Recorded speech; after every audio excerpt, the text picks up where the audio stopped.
बाबूजी के गमछा सजनी आज हम ऐसन कहानी सुनाए जे सुन के हर बेटा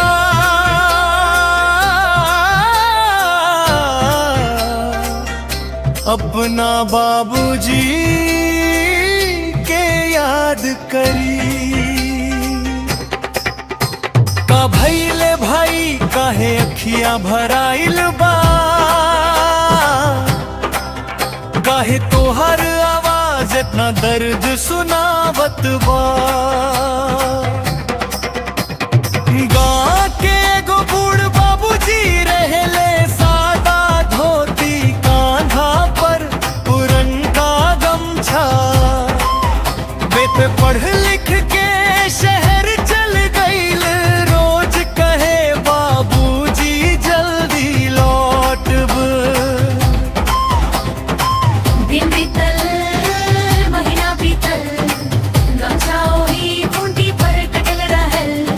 बाबूजी रोज कर देख के मुस्कुरा देत रहले, आज न त कल हमार बेदा जरूर आई। करबर भाई करबर भाई करबर भाई करबर भाई।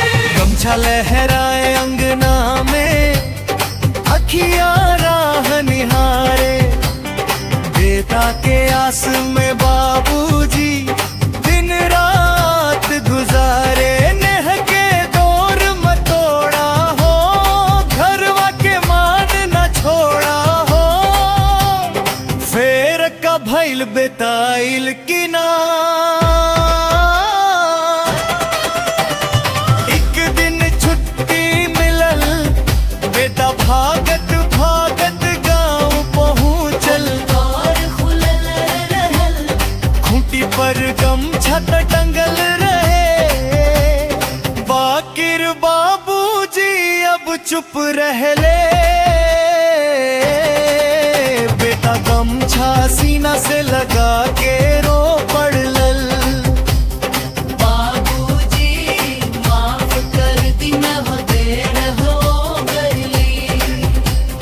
दरबार पार दोनों समापन माई बाबू के ने अनमोल होला।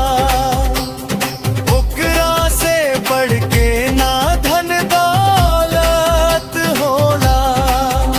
आज फोन करी आज मिल आवी,